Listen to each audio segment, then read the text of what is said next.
Saham yang terangkat karena window dressing oleh manajer investasi itu yang seperti apa sih, Mas Robertus?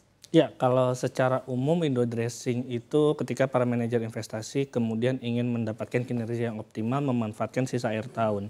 Jadi memang kemudian ada investasi di akhir tahun untuk meningkatkan performa. Dan kalau misalnya kita bicara saham-saham apa saja yang menjadi incaran dari manajer investasi sebenarnya mungkin berbagai macam ya, tergantung dari strategi manajer investasi tersebut. Kalau misalnya kemudian manajer investasinya ada yang lebih moderat dalam memilih saham atau yang lebih agresif, jadi sebenarnya banyak peluang saham-saham. Namun kalau misalnya kita kembali menilik ke sejarahnya, window dressing itu sebenarnya ada waktu di mana dia memanfaatkan ada hari libur. Jadi transaksi yang biasanya sepi dimanfaatkan oleh manajer investasi untuk kemudian melakukan investasi secara agresif di penghujung tahun. Sehingga memang kinerjanya kemudian terangkat di 2 atau 1 bulan terakhir itu kinerjanya akan terangkat. Namun balik lagi tergantung manajer investasinya karena manajer investasi punya strategi yang berbeda-beda tergantung aumnya dan tergantung berbagai hal.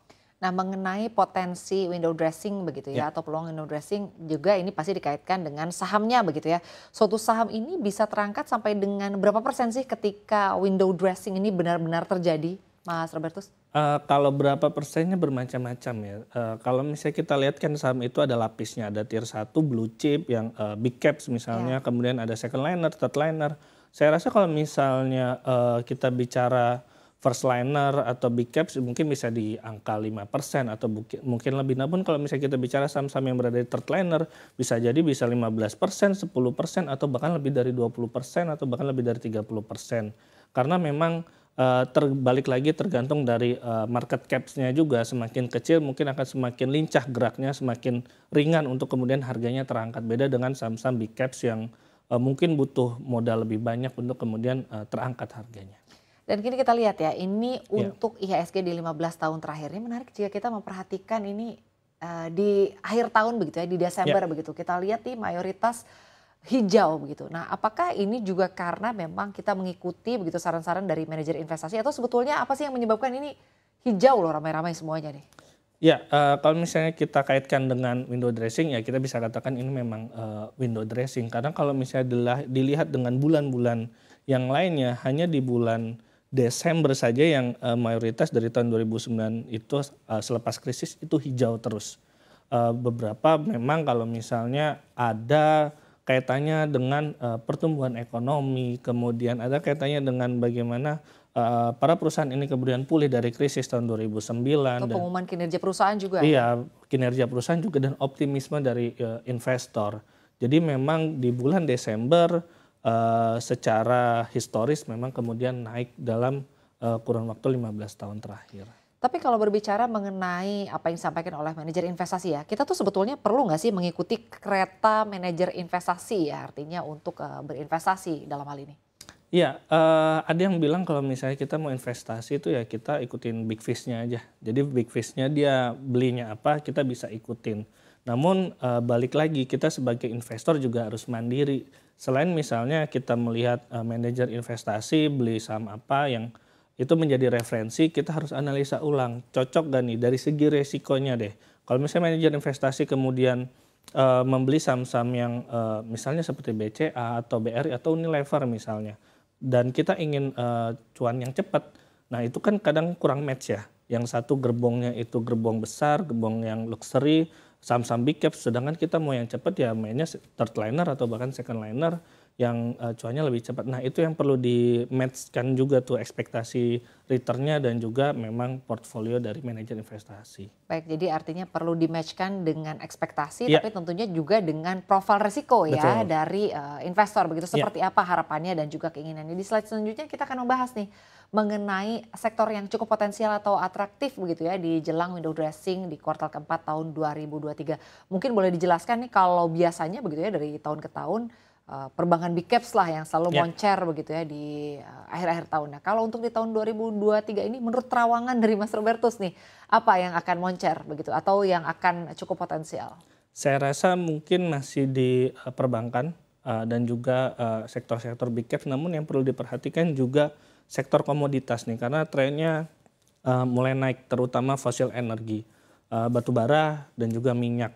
batu bara kalau misalnya kita lihat secara makro sentimen pasti ada demand di akhir ya, tahun seiring karena dengan musim dingin ya. musim dingin ada winter, kemudian juga harga oil juga sekarang mulai naik karena memang pasokannya yang tipis, tidak ada kemudian niat untuk menambah pasokan juga dari OPEC dan Amerika Serikat. Jadi saya rasa ini yang bisa menjadi salah satu hal yang positif. Sebenarnya kalau kita lihat juga infrastruktur juga biasanya ada kans untuk naik di bulan Desember atau kuartal terakhir ya, 3 bulan di kuartal terakhir.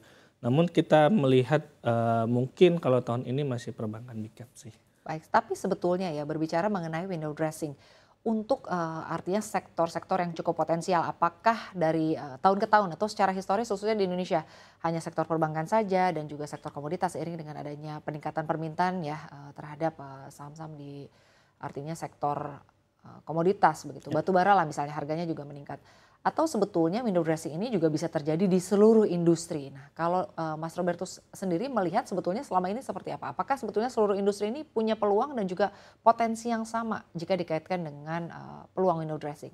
Ya, kalau misalnya seluruh industri mungkin bisa jadi iya, bisa jadi tidak, tergantung sebenarnya makroekonomi Indonesia ini dan juga kondisi di luar. Kalau misalnya kita bicara saat ini perbankan mungkin masih oke karena emang kinerja emitennya juga masih bagus.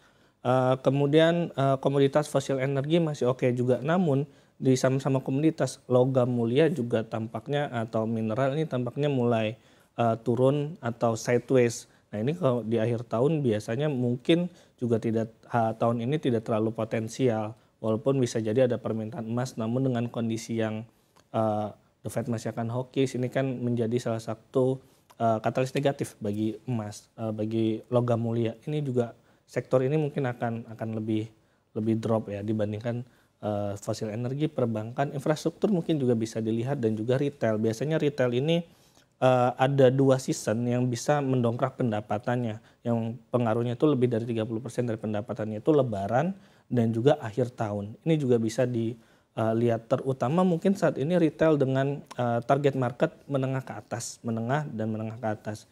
Karena memang daya belinya di sana lebih tahan dibanding retail yang target market itu menengah ke bawah yang saat ini daya belinya saya rasa masih terguncang karena inflasi yang sempat tinggi kemarin.